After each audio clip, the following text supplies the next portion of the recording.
Welcome to 31 March 2022 backup premiere.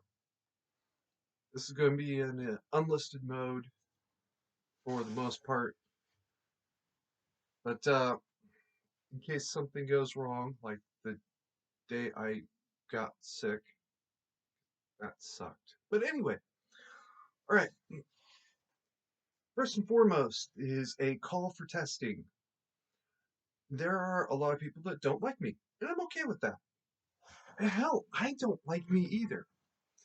Actual quote from somebody that I do like is was I don't like mandatory anything. It was kind of amusing to me because she knew I was watching and I had just given her money, and that made it awkward for her, and I'm sitting there thinking, no, I don't like mandatory anything either. So it is what it is. But it's a real solution that well, gun controllers just don't like. Oh, by the way, back when I was a gun control supporter, I would have really hated it. That's the truth, too. So here's what I got to thinking. I want to take on the entire Second Amendment community all at once. Yeah, everybody. If you know somebody, tell them. I want to have the worst trial by fire ever in the histories of the internet. That's not just of the past, but into the future. The only person who will come out with a worse trial by fire would be, yeah, that Yaniv person up in Canada who's, well, here's a pro tip. Don't show the entire world a taser when you live in a country where they're illegal.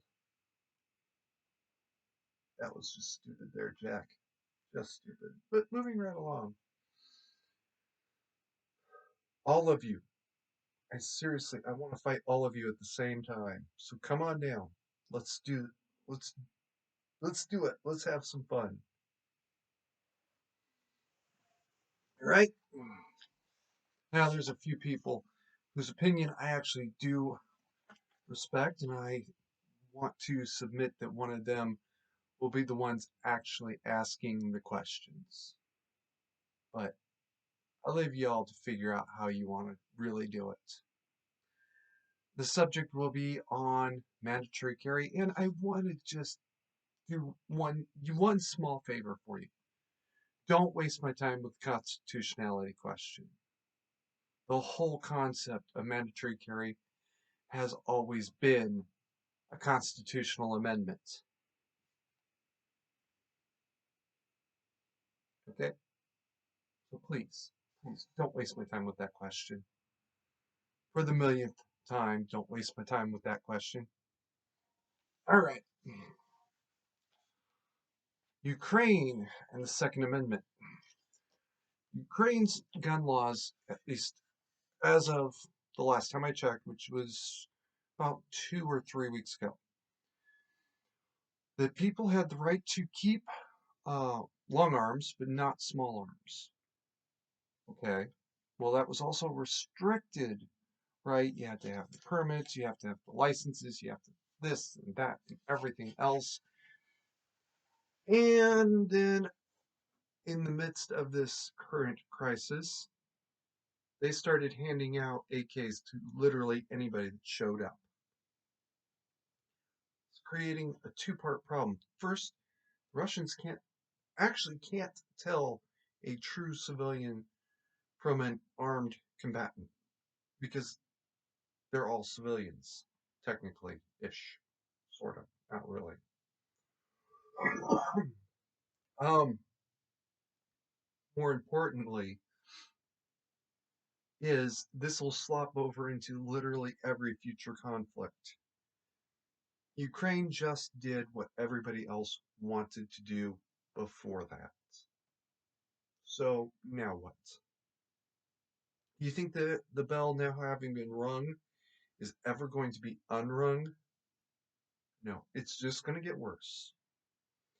Every time a country faces a real invasion, even probably a threat from now on, first thing the government is going to do will be to hand out guns to literally everybody.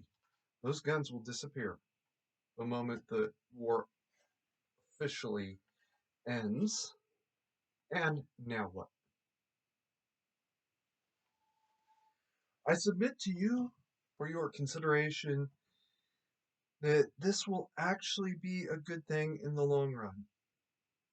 The US will eventually have to follow suit and not only uh, loosen gun laws, but sooner or later just sort of say, you know what, you're legally an adult, you're not crazy, you're not physically incapable, you haven't proven yourself to be a true threat to society, you're going to have to bear arms at some level. Are they going to hand out M16s? Probably not. Are they going to allow M16s? Also, probably not. They're probably going to follow something more along the lines of the Swiss model. In Switzerland, you have to do 2 years of military service. I believe it can be as a reservist. Don't quote me on that part. And then when you leave the service, you can take your rifle with you. You have to first compensate Switzerland for the cost of the rifle, which could be a couple $100, and then have to compensate them for the cost of pinning the rifle. That's what they call it. This is the rather overly simplification. The process of putting a pin in the rifle so it can't go to automatic. Like I said, it's a little of a bit of an oversimplification. And some administrative fees, and then you go home with your rifle. It's your problem for the rest of your life. Um, I think that'll end up being closer to the model. Uh, will military service become mandatory? Probably not. Probably not. Um, but you're going to end up having to own a firearm of some sort. And the simple fact of the matter is, handguns will be the top of the list because handguns are the most effective in real life use outside of a war zone. Even inside of a war zone. And the US proved this. Handguns can be very, very effective. During World War II, we gave to French and Dutch resistance single shot, bolt action, uh, 45 caliber pistols were called the Liberator. There's a little cavity in the grip where you could put some spare ammo. And the idea was you put a round in the chamber, walk up to a Waffen Wehrmacht, or better still, yeah, a Waffen SS soldier, shoot him in the head and take his rifle. A little bit on the brutal side, but it worked. It really, really worked.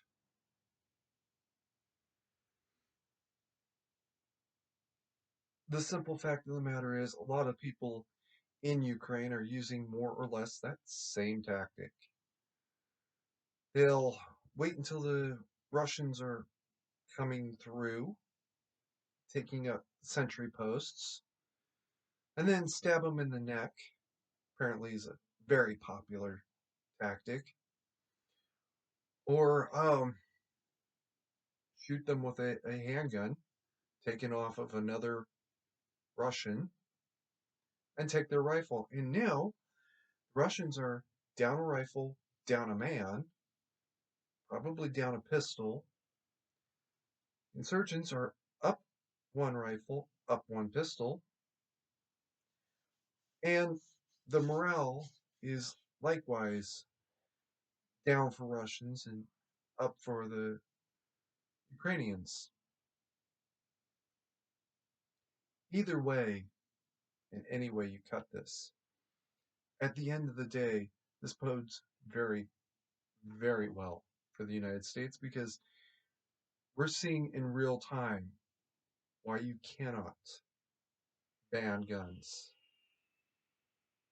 The Ukrainians literally did what Yamamoto is said to have warned Tojo about. You cannot invade mainland America. There would be a rifle behind, or a gun, behind every blade of grass. Yeah, there's a rifle behind every blade of grass in Ukraine now. Simple as that. Now, I know I seem to be the only one who's catching it, but certain captured Russian equipment is being refitted in car repair shops. Oh no, did Carrie just say that? Yeah, I just said car repair shops. You know, the same places that I had been saying for the last 3 years, bare minimum, would be the place where guns would be made clandestinely. Okay, granted, the Ukrainians are not making MAC 10s in these car repair shops. Even if they're low quality MAC 10s, they could still be done. Ukrainians aren't doing that yet. They're refitting captured Russian tank mounted, vehicle mounted, excuse me, machine guns. Okay, okay, I understand there's a difference. I get that. So what? And they're doing it in car repair shops. The same place I said to watch. Hmm, I guess that's a sign, isn't it?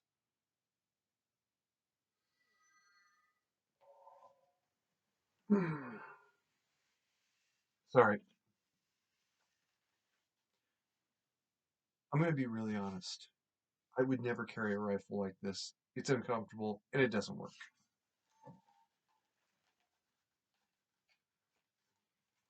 There.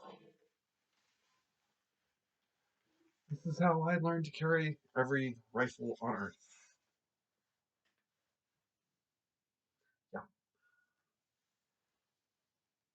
It's going to get worse because if Russia does take territory in Ukraine, as they appear to intend to at this point, talk of maybe partitioning it into East and West Ukraine, because that'll work, or North and South Ukraine. I'm not quite sure. Um, the Ukrainians who are caught on the wrong side of this new international border, um, they're not going to just roll over and play dead.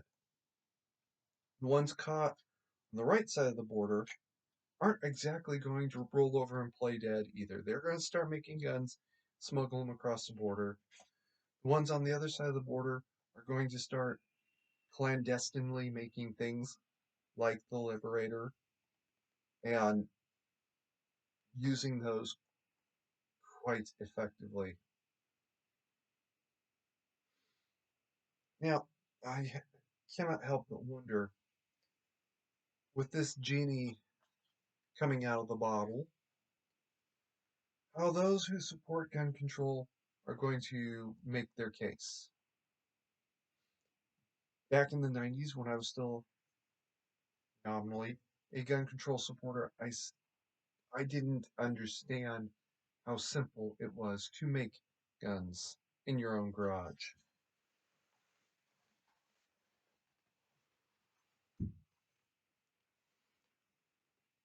Now that I've actually seen it done from beginning to end, including the making of a barrel. That was the Idahoan show. That was not Brent. He demonstrated how he made a barrel for his Utah pistol, well, and rifled it, which is the technically difficult part. You apply the exact same principles to any barrel, and you've got basically whatever the hell you want. Add a lathe. That's literally the only thing he could have done differently. I love to hear Shannon Watts explain to me how she's going to stop that. Because I'm going to tell you the truth. Even back in the 90s, I understood. Not only had to repeal the Second Amendment and ban the guns and uh, the tools, but you had to ban materials to make them with, which would include, oh, I don't know, 2-inch diameter, uh, 8-inch long steel bolts. Gee, where did I get that particular detail from? You would have to ban the equipment to make it in. That includes lathes, right?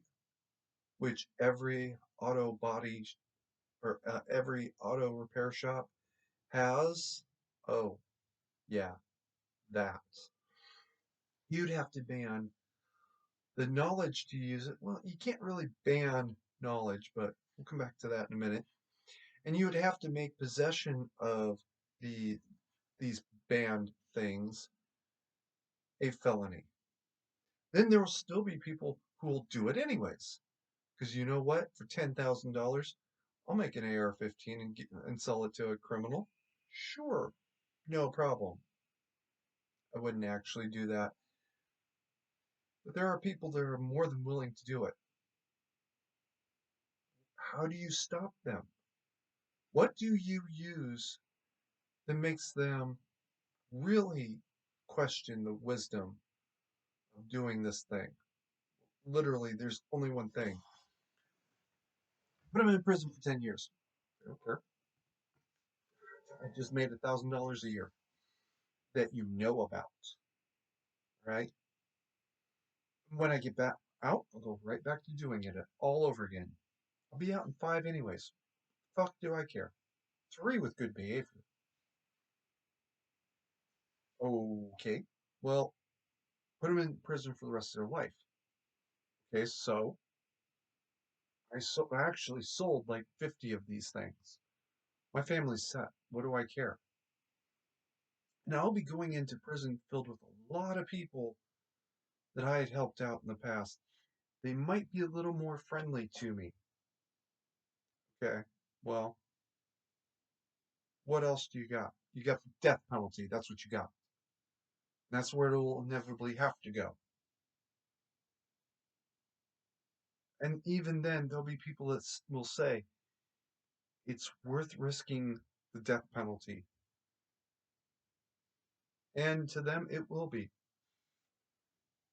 Because the simple fact of the matter is, they will never get caught, or so few of them will get caught. Their chances are pretty much nil.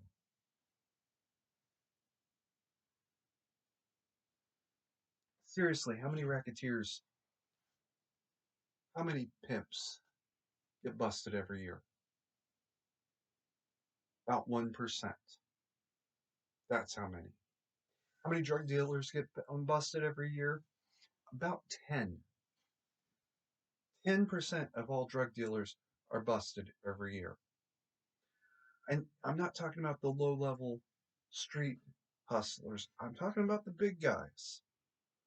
For the low level street hustlers, 0.5%, maybe. Now what?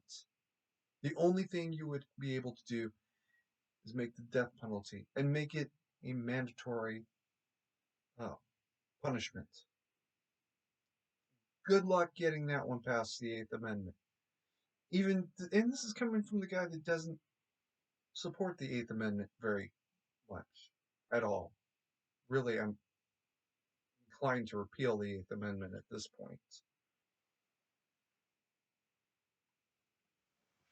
ironically enough,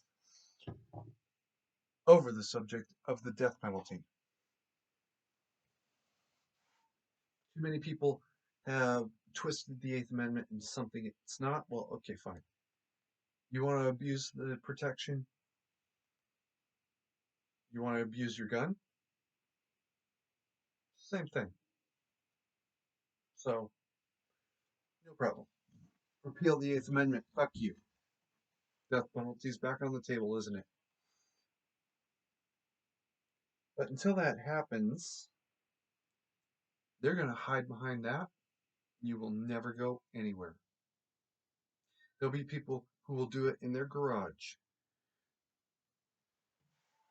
And I want to emphasize, I will be one of them.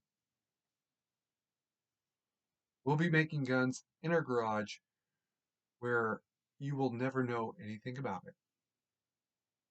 At most, I might be inclined to make something for a friend of a friend. No, no, it, for a friend of mine. That's it. Good luck catching me now. I'll be making 50, 60 AR-15s a month. Okay, a year. Now what? How are you going to stop me? You can't. I got a lot more than 60 friends. That's not hard. Hell, I said no friends of friends. Okay, but family of friends? Yeah.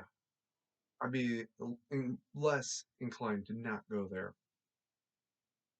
Now what? How are you going to stop me?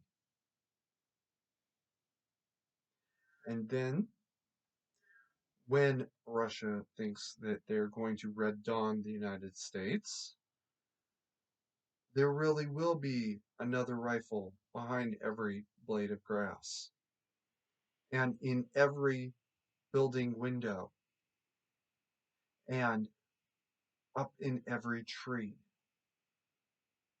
and literally fucking everywhere. Because people like me will go down into sewer systems if we have to.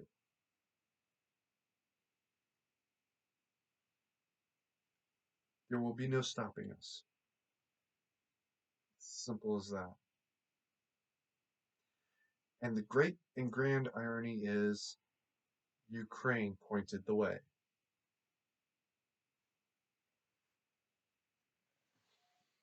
All right.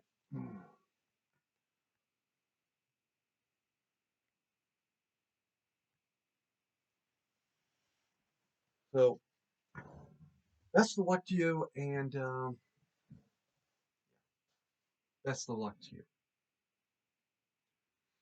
All right. The third subject is signaling gear for your get home bag.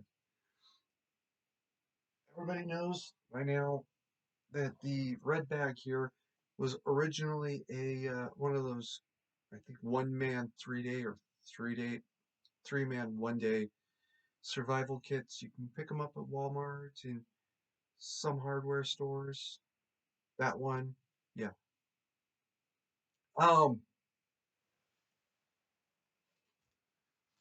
they come with these, as you can see. Then, oh, flip it over.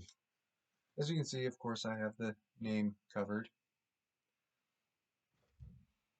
Things that I thought were made with coconut that I can't eat, what weren't, and are not great, but they work. Anyway, each and every one of those bags comes with signaling equipment. Each and every single one comes with an orange plastic whistle. You can also pick these up separately. You can get them at Sportsman's Warehouse. You can get them sometimes at grocery stores. Safeway. You're much more likely to find them at Safeway than any other that I have noticed. Um, Seriously, it would be easier for me to tell you where you can't get them. Uh, Most restaurants and I said most, not all. You can get them at Chuck E. Cheese. Just why would you put tokens on that or tickets on that? Doesn't make sense. But moving right along, um, you can get them. Sometimes it well places you definitely can't get them. No, I've seen them at coffee shops, although usually in rougher neighborhoods. Um, no, hardware stores you can get. Yeah, I've seen them there. Hmm. As a separate item. Um, damn. Printing shops.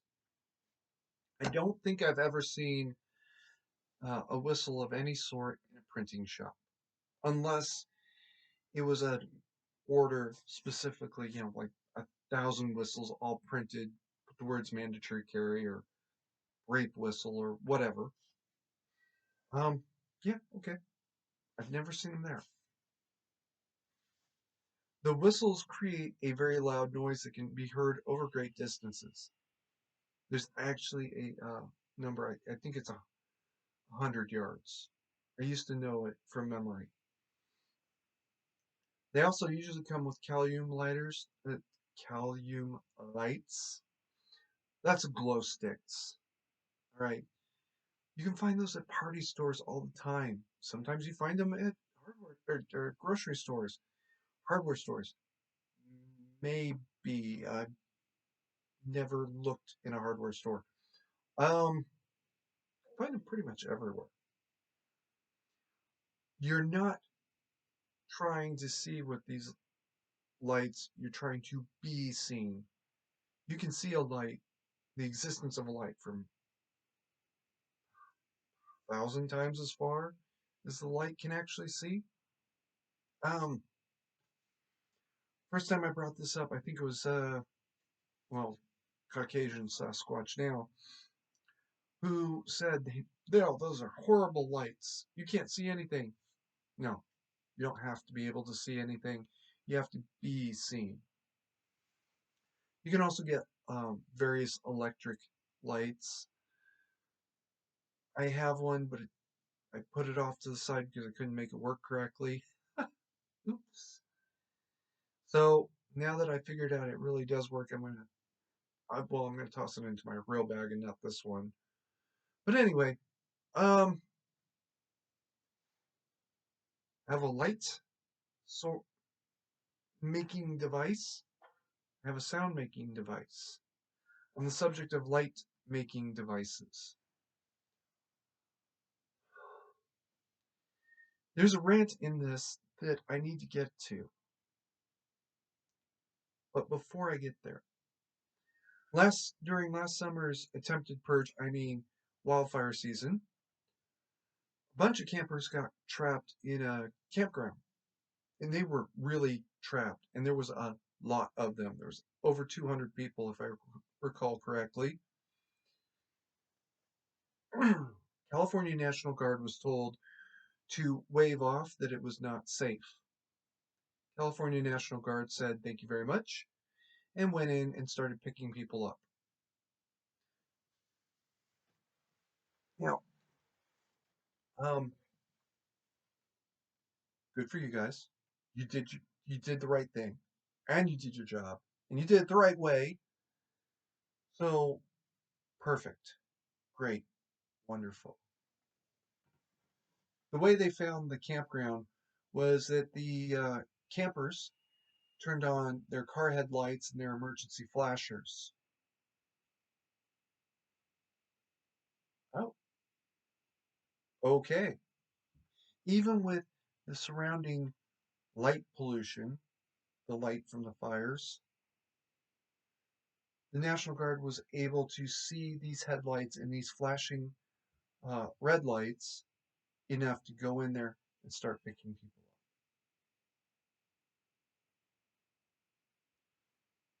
That's how important it really is. Get a light and get it going. All right. So I've gone on for basically 30 minutes now.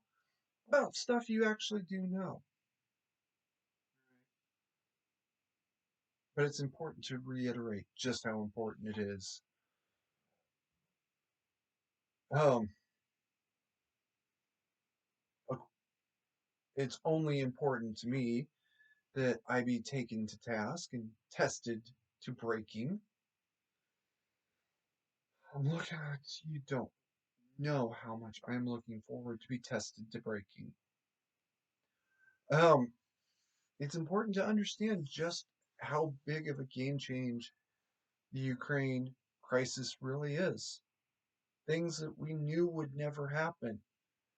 No sane country would ever invade another country without some sort of declaration of angst or, or malcontent. Even when Saddam invaded Kuwait back in 1989, 90, um, I, as a 13-year-old, I believe I was 13 at the time, um, I understood that there had been problems. There was a reason why Kuwaiti and Saudi uh, oil tankers were flying American flags, and I remember hearing that and understanding that this was very important, and that the Kuwaitis in particular were complaining about harassment from Iraqi Navy, not Iranian Navy. Oh, this is very important. I should notice this. I should remember this. Here it is, 32 years later, and I still remember the uh, news break in the middle of Saturday morning cartoons. It wasn't Walter Cronkite. Who the hell was it back then? Peter Jennings? It might have been Peter Jennings. Talking about how Kuwaiti and Saudi oil tankers were flying American flags and Kuwait was complaining about harassment from Iraqi Navy. So it's not like it was that big of a shock. Well, it was actually that big of a shock to wake up one morning and discover that Iraq had invaded Kuwait. But at least there was a foundation, a history. There's no foundation, no history. Russia just went on in the way they wanted to. Before you say, oh, you're listening to CNN again. No, because Russia had already had this out with Ukraine 3 years earlier. They had already had this issue. It was settled. You can talk about the past all you want, but when you sign on the dotted line, that should be it. Apparently, that was not enough for Vladimir. The massacre of those Cossacks was worth the trouble. Oh no, there goes Carrie with this crazy conspiracy theory again. Yeah, okay. Believe what you want. You can also believe that Russia started in Kiev for all the difference it makes to me. Oh, not the only one with crazy conspiracy theory shit going on, right? And get signaling equipment for your get home bag. All right, I've ranted long enough. Keep calm and mandatory carry on.